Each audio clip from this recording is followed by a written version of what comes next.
Hey guys, आज अपन समझते हैं कि जो टाइटैनिक जहाज था उसके डूबने के पीछे कोई ज्योग्राफी भी थी क्या। हाँ, तो उसका आंसर है बिल्कुल हाँ है।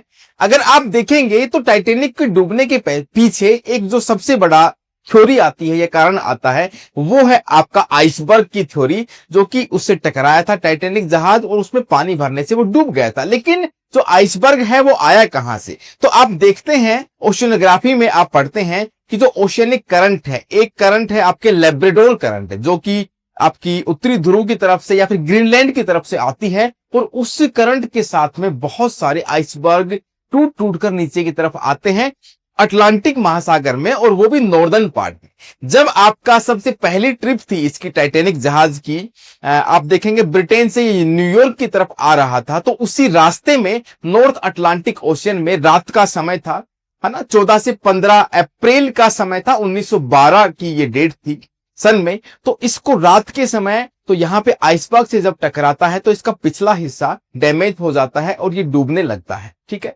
दूसरी चीज और भी कारण इसके थे कि आपके यहाँ पे दूरबीन की इसमें कमी थी। उस दिन आप देखेंगे तो चंद्रमा था, उसकी रोशनी भी नहीं थी, तो मल्टीपल कारण आते हैं, लेकिन मेन कारण एक ही आता है, लैब्राडोर करंट के द्वारा आने वाले आइसबर्ग। ठीक है, इसी प्रकार की इंटरेस्टिंग जानकारी के लिए आप उत्कर्ष यूजीसी नेट प्लेटफॉर्म को सब्सक्राइब करें। और मैं हूं डॉक्टर योगेश छूटवाल, मैं लेके आता हूं सुबह 9 बजे आपके लिए पेपर 2 ज्योग्राफी की classes. Thank you so much.